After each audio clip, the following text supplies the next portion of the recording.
Record News Rural. Oferecimento. Bradesco, de ponta a ponta é com o Bradesco que o agro conta.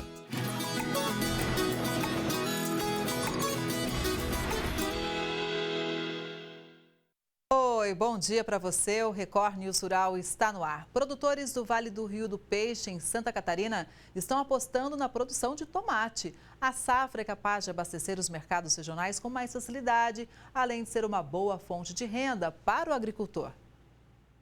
Na propriedade do Aldo, são 22 hectares de tomates que estão sendo plantados desde o início do mês. Isso representa, em números, 210 mil pés da fruta.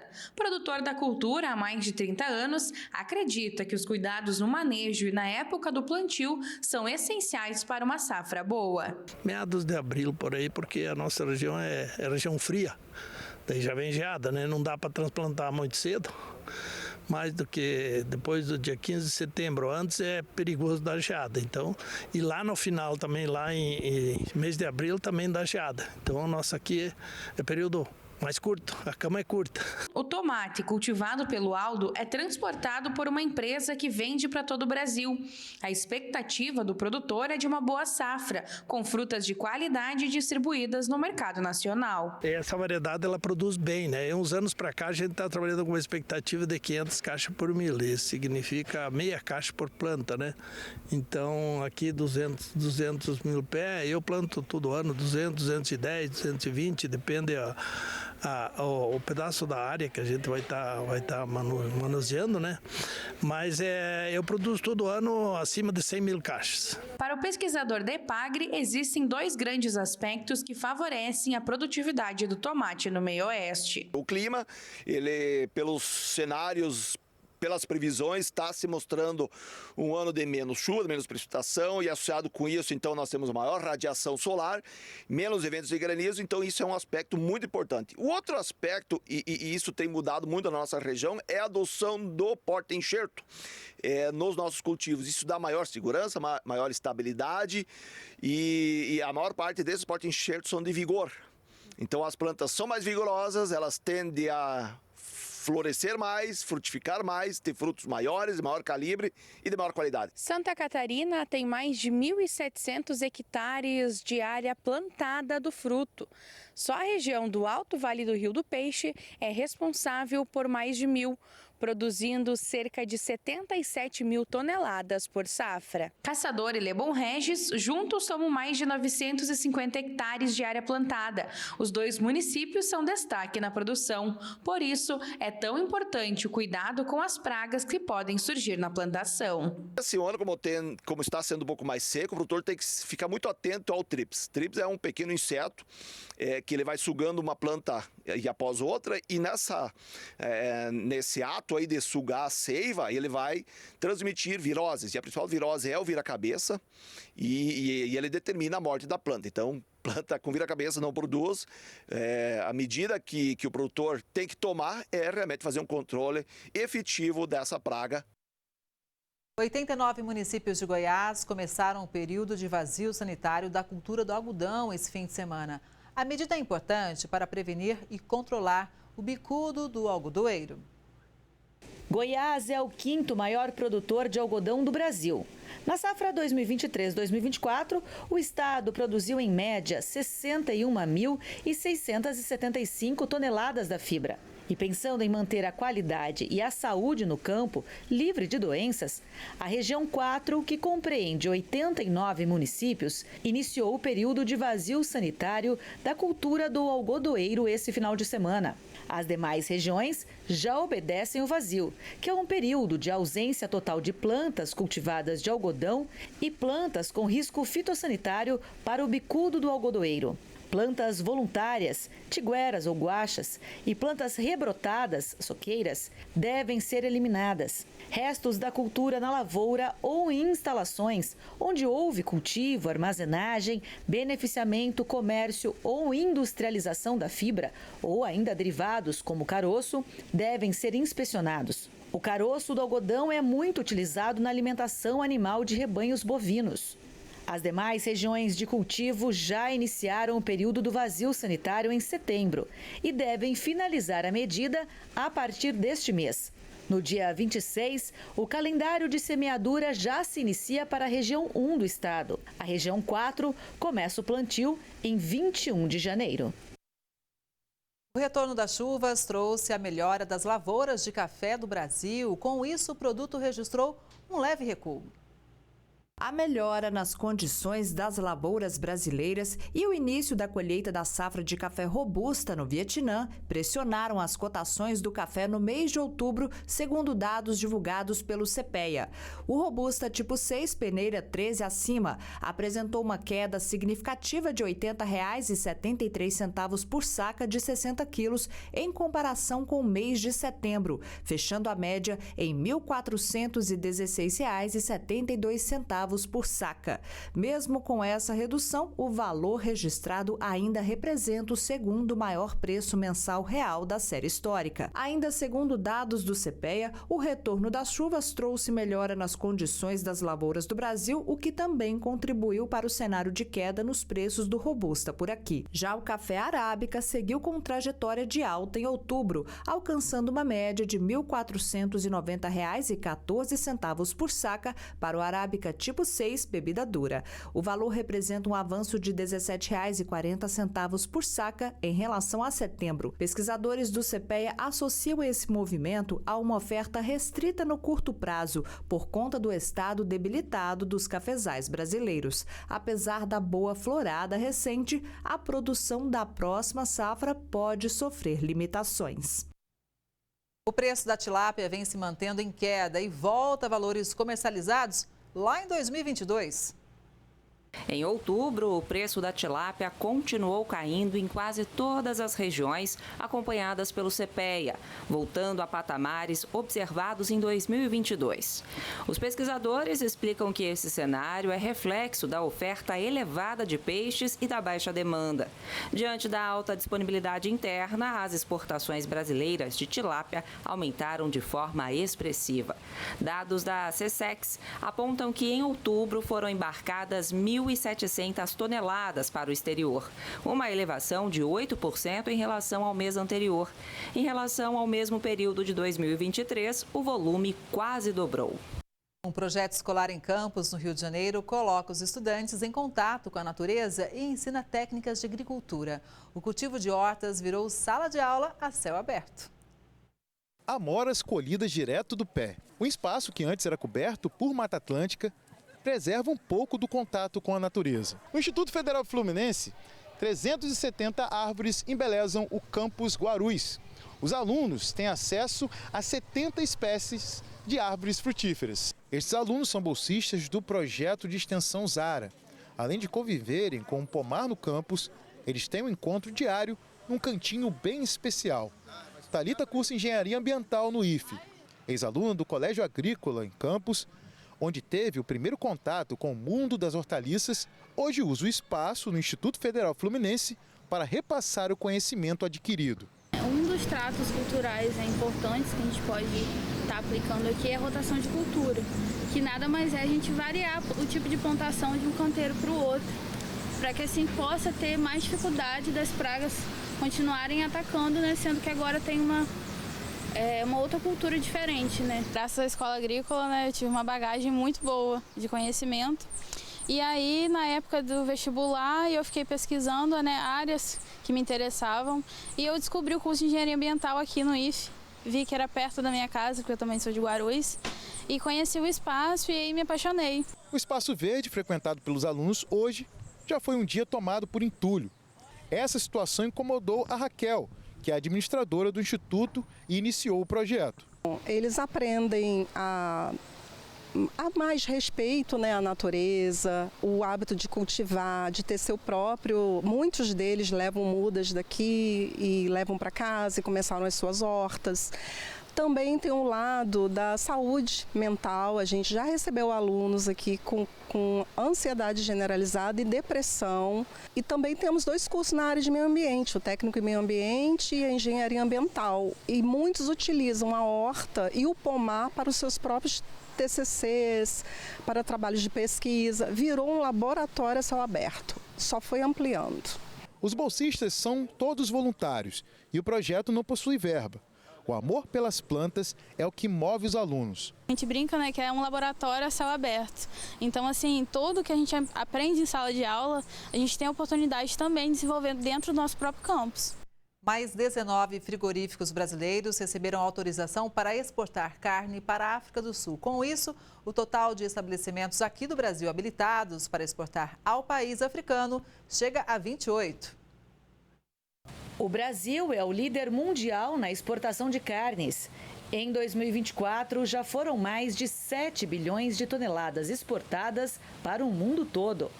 O país já envia proteína para a África do Sul, mas recentemente aumentou o número de frigoríficos habilitados para isso.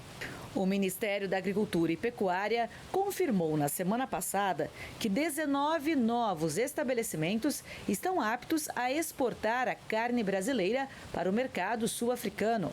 A lista inclui frigoríficos especializados em carnes bovina, suína, de aves e até equina, localizados em 9 estados brasileiros. Com as novas autorizações, o total de estabelecimentos brasileiros habilitados para exportação à África do Sul chega a 28, incluindo aqueles que tiveram suas condições de certificação atualizadas. E para você que é empresário, preste atenção nesse recado. Quer fazer sua marca brilhar? A ID3 Brindes tem o que você precisa. Com mais de 4 mil itens disponíveis, temos tudo para impulsionar sua empresa com brindes personalizados e de qualidade. Seja com a sua logo, uma frase especial ou aquela ideia única que você tem em mente, nós cuidamos de cada detalhe. Nossa tecnologia de ponta e uma equipe super expert garantem que seus produtos sejam incríveis e prontos para impressionar. Tem algo especial em mente? A gente adora desafios e transforma sua ideia em realidade. Converse com nossos consultores e veja como podemos fazer sua marca se destacar de verdade. ID3 Brindes. Personalize, fidelize e impressione. As exportações de carne de frango seguem batendo recordes. Desde o início do ano já foram embarcadas 4.380.000 toneladas. Além da demanda interna aquecida comum no início do mês, as exportações da carne de frango também seguem em alta. Isso tem feito os preços internos aumentarem, de acordo com levantamentos do CPEA. Apesar de terem caído em relação a setembro, as exportações da proteína bateram recorde tanto em volume como em receita. Incluindo produtos in natura e processados, foram 463.500 toneladas embarcadas em outubro, uma queda de 4,4% em relação ao mês anterior, mas aumento de mais de 15% em comparação ao mesmo mês de 2023. De janeiro a outubro deste ano, a quantidade embarcada soma 4.380.000 toneladas, um avanço de 2% em relação ao mesmo período do ano passado. Brasil, Estados Unidos e Argentina lideram a produção mundial de soja. Agora a gente vai detalhar os custos, a rentabilidade, o retorno sobre o investimento e muito mais. É uma oportunidade para todo mundo entender melhor esse cenário, que vai analisar também outra cultura, o milho. Afinal, quando temos acesso à informação de qualidade, nós compreendemos melhor o setor e até abandonamos alguns conceitos irreais. Vamos falar mais sobre isso com o Mauro Ozaki, que é pesquisador do CPEA. Mauro, bom dia, seja muito bem-vindo ao Record News Rural. Bom dia, eu que agradeço a oportunidade. Mauro, vamos começar então falando da soja. A gente sabe da importância da soja para o Brasil, para a economia brasileira, para o mundo, porque somos uma potência quando o assunto é soja também, né? Mas os custos, como é que tem evoluído no decorrer dos tempos, hein? Nós tivemos, né, uma elevação dos custos todas as partes do mundo, né?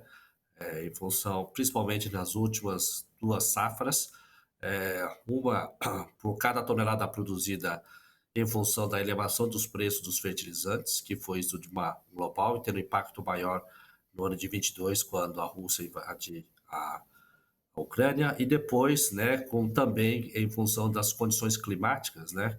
Nós tivemos aí quebra de safra na Argentina em especial, por conta da Laninha, então isso acabou encarecendo o custo da Argentina frente aos demais pares produtores de soja, e nós também temos esse mesmo problema de elevação de custo também, porque nós somos grandes dependentes dessa matéria-prima na produção de soja.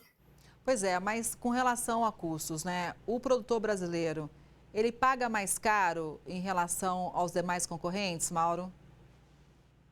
Sim, ele hoje, né, por tonelada produzida, na média das 5 últimas safras, ele tem o maior custo por tonelada produzida, em torno de 209 toneladas por tonelada produzida, enquanto que a Argentina, no país vizinho nosso, é $136 por tonelada produzida. O nosso custo entre os 3 principais produtores é o maior de todos. Isso nós estamos falando do custo operacional efetivo, que é o custo do desembolso do produtor rural. Eu não estou adicionando nem depreciação, nem juros, e tampouco o custo por unidade da terra. Com relação aos insumos, né? O que a gente pode elencar de um ranking para deixar mais claro em relação ao custo?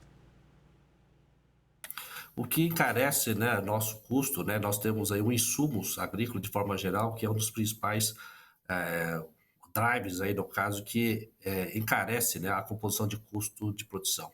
E por nosso país, né, ter um solo mais fraco comparado com os demais concorrentes, há necessidade de você aplicar maior quantidade de fertilizantes. Além disso, um país tropical como é o nosso caso, né, então você tem a necessidade de usos, né, de ferramentas de controle químicos para pragas e doenças que nós temos. Então, isso acaba encarecendo a nossa produção, né, comparado principalmente com os Estados Unidos, que não há necessidade de fazer aplicação de inseticida, tampouco fungicida para controle de ferrugem da soja, tá? Deixando basicamente os Estados Unidos somente aí com o custo dos herbicidas.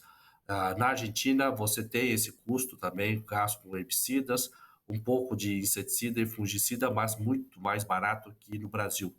Então, quando nós olhamos esse contexto geral, nós olhamos que o Brasil não tem toda essa competitividade em relação aos nossos principais concorrentes, meio que quebrando um pouco esse mito, né? Imaginando que o Brasil tem um espaço muito grande de margem, mas ela não tem tudo isso daí, ser comparado com nossos principais concorrentes. E acho que o problema vai ficar maior ainda porque a gente importa a maioria dos fertilizantes, né? A quantidade massiva de fertilizante que é usado aqui no Brasil vem de fora. Exatamente. Então, com essa dependência, né, da nossa fertilizantes do mercado internacional, fragiliza um pouco a nossa competitividade, tendo a necessidade de melhores estratégias para a aquisição desse item quando nós estamos fazendo a composição de custo de uma safra. Agora, Mauro, o que a gente pode esperar em relação à produção de soja, hein? Vai ser maior? Porque às vezes a gente fala, olha, produção recorde, expectativa, o que vem por aí? 24, 25 vem com uma expectativa de normalizar a nossa produtividade, mantendo uma área muito próxima dos anos anteriores. Isso sinaliza para nós aí, no caso, mesmo nível de áreas, se você olhar para as últimas temporadas, mantendo o nível de produtividade. Nós já estávamos projetados no ano anterior um valor recorde, mas isso daí retraiu em função das condições climáticas que não foram favoráveis. Mas se tudo ocorrer dentro da normalidade, espera-se que esse ano nós devemos registrar um dos maiores valores de produção de soja dentro da nossa série histórica que nós temos. Agora, tem cliente para tudo isso? Eu pergunto pelo seguinte, se sobrar soja, o preço cai. Qual a análise que a gente faz olhando para os mercados internacionais? Nós chegamos num tamanho de escala de produção que nós estamos atrapalhando a gente mesmo. Então, como o mercado nem sempre acompanha o ritmo, né? Vamos falar assim, a taxa de crescimento da produção deve acompanhar a taxa de crescimento da nossa demanda. Só que nós estamos um pouco mais acelerado em termos de produção em detrimento da demanda. Então, esse descolamento, né, que tem acontecido nessa curva tem gerado um certo excedente. E esse excedente certamente pressionará a cotação do mercado internacional. Se o Brasil produzir bem e os seus principais países vizinhos aqui, que nós temos a Argentina e Paraguai também, caminhar na mesma direção, a oferta global para a próxima safra tende, né, a apresentar números bastante expressivos, o que, né, deixa a cotação bastante pressionada para a próxima temporada. A saída é, obviamente, você ampliar um novo mercado, o consumo dessa oleaginosa, seja, no caso nosso, internamente, incentivando talvez um programa de biocombustível, por exemplo. E os Estados Unidos já está trabalhando com isso, hoje trabalhando com diesel renovável, e aí talvez um mercado que está crescendo muito mais no consumo de óleo, não no grão, a Índia, que talvez seria o nosso mercado e nós devemos começar a aproximar mais e tentar elevar essa pauta de exportação para esse país.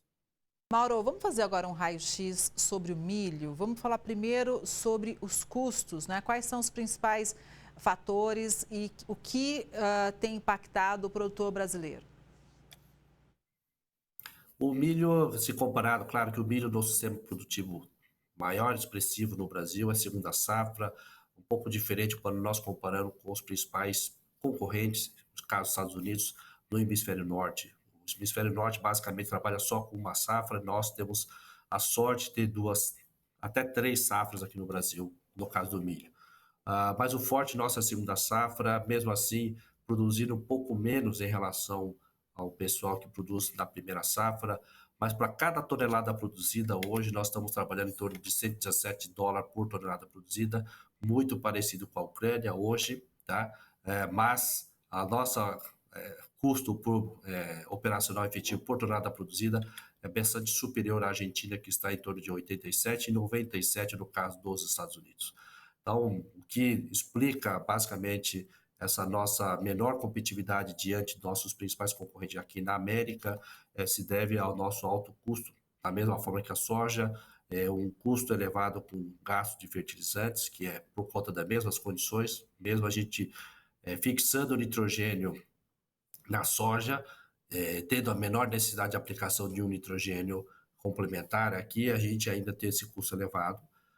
Nosso custo também se elevou nos últimos anos por conta da cigarrinha e do milho, que tem elevado com maior quantidade de aplicação de inseticida, né, enquanto que os países que nós estamos comparando não tinham encontrado esse problema, só a Argentina que começou a encontrar recentemente o problema da cigarrinha, que deve trazer nos próximos anos elevação do seu custo, mas nesse momento nós ainda não somos tão competitivos quanto nossos principais concorrentes.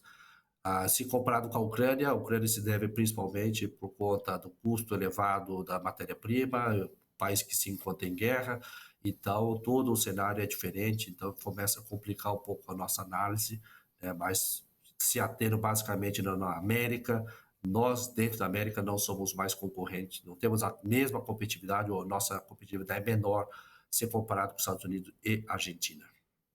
Mauro, vamos analisar 2 cenários. Se sobra muita produção, soja ou milho, o biodiesel, ele é um caminho para o produtor para não despencar tanto preço? E outro caminho seria aumentar a rotatividade de culturas com o uso do gergelim, por exemplo? Acho que o mercado interno é um caminho que a gente tem que começar a colocar no radar. Eu creio que a gente não pode ficar tão dependente de um único comprador, basicamente nós podemos dizer isso, porque qualquer mudança da economia desse país, numa fragilidade, numa desaceleração econômica, certamente vai traduzir para nós menor demanda, e aí esse ritmo nosso de oferta será afetado por conta desse grande player. É óbvio que se a gente ampliar outro mercado também não é uma coisa trivial, há necessidade de você fazer certas negociações diplomáticas até você abrir esse mercado, e esse mercado também tem que ter renda o suficiente para comprar uma larga escala de produção que nós estamos produzindo com certa eficiência aqui no Brasil. Então, internamente também eu coloco como uma outra opção, né, de você conseguir absorver parte dessa nossa produção num modelo que a gente possa trabalhar com biocombustível, no caso do biodiesel ou diesel renovável. Eu creio que seria uma das alternativas que nós devemos começar a traçar dentro de uma estratégia e colocar no radar. Com relação a opções, né, que nós devemos colocar no sistema produtivo, o gergelim, claro que ela poderia entrar no nosso sistema de produtivo na segunda safra, assim como o sorgo, várias outras culturas. Tudo isso depende da estrutura de mercado, né? Nós podemos, a segunda pergunta que você faz, para que nós vamos vender uma grande produção de milho, grande produção de gergelim, grande produção de soja, de sorgo, por exemplo. Se a capacidade de nós produzirmos aqui no Brasil é grande, só que sempre nós deparamos com a segunda pergunta, para quem nós vamos comercializar, como está estruturado esse mercado, como é a precificação desse produto, como é que nós devemos escoar essa produção, e se a nossa estrutura logística está acompanhando, né, a nossa expansão de produção aqui no mercado interno. A gente tem muitos problemas logísticos ainda, né? E sobre isso, eu acho interessante a gente lançar um olhar sobre como a gente tem que fazer a lição de casa. Trump venceu, mas não importa se Trump ou qualquer líder mundial esteja ali comandando o seu país, se a gente, aqui na hora de negociar, não fez a lição de casa, se nós não estamos organizados, como, por exemplo, com a logística. Exatamente isso, Kelly. Quando nós estamos aí, nós temos já discussões com relação à nossa fragilidade logística, não é de hoje essa discussão, já estamos há mais de décadas discutindo. Então, nós temos que fazer essa lição de casa de você realmente preparar para ser um grande ofertante de material, de matérias-primas, né, de produtos agrícolas para o mundo. O Brasil, sim, é o celeiro do mundo, é o país que pode ser o player para garantir a segurança alimentar no mundo. Para tanto, precisa ela ter estrutura para isso também, né? Então, toda a parte do porto, do desembaraço, a questão burocrática, a questão ambiental, todos nós devemos trabalhar de forma coordenada para que o Brasil se torne um player bastante competitivo e também consiga responder à altura da necessidade desse mercado que está bastante, né, amplo para nós. Quanto mais nós ficarmos aqui batendo a cabeça internamente, abre brecha para os nossos concorrentes crescerem, e aí fica mais difícil de a gente tirar esse espaço nos próximos anos. Então a gente tem que antecipar, tentar agilizar, fazer essa lição de casa, porque isso é o que cabe a nós, o que nós podemos trabalhar, independente de quem está gerenciando ou cada país concorrente, né? Isso que nós temos que fazer internamente para depois nós olharmos com quem são os nossos principais parceiros que nós podemos nos aliar e ampliar nosso mercado e o portfólio de exportação. Mauro, para a gente fechar, nós temos um último minutinho aqui, mas faz parte dessa lição de casa a comunicação com a sociedade, né? A gente mostrar essa dimensão que o nosso agro tem para a gente poder valorizar e também tirar alguns preconceitos que são completamente irreais, ou seja, a gente trazer realmente uma consciência de como o nosso agro trabalha e funciona no dia a dia. Você tocou no ponto primordial que eu tenho já discutido há muito tempo, a importância de vocês da área da comunicação, de nós semearmos boas notícias com relação à sustentabilidade que nosso agro trabalha. O agro brasileiro é extremamente sustentável, claro que tem seus problemas, tem que resolver, nós vamos ouvir as demandas do mercado, mas é muito longe daquilo que cria essa imagem dentro do centro urbano, né? As pessoas muitas vezes desconhecem do fato real que acontece no campo, o produtor que acorda de madrugada para conseguir garantir o leite que vai chegar até a padaria e que amanhã vai chegar também no supermercado que está chegando na mesa da dona de casa, na casa das famílias brasileiras. Então, como é que funciona essa cadeia produtiva que nós devemos entender e entender que alguém, né, trabalhou bastante para deixar esse melhor produto para chegar até a mesa do consumidor, seja aqui no Brasil, seja em qualquer canto do mundo, tá? E o Brasil tem trabalhado nesses últimos 50 anos de forma bastante intensa, respeitando a questão ambiental, porque ela tem uma legislação ambiental extremamente restritiva, se comparado com os principais pares do mundo. Nem por isso ele é reconhecido, pela sociedade entende que ele tem produzido de forma sustentável.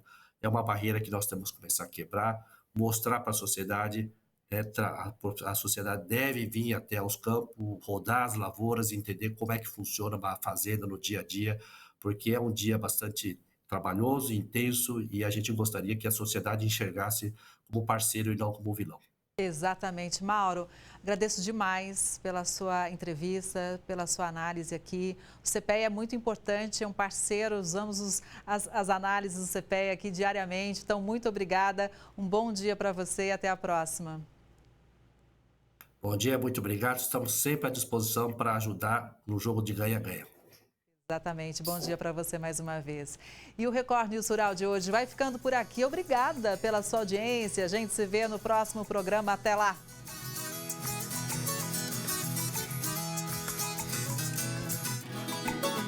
Record News Rural.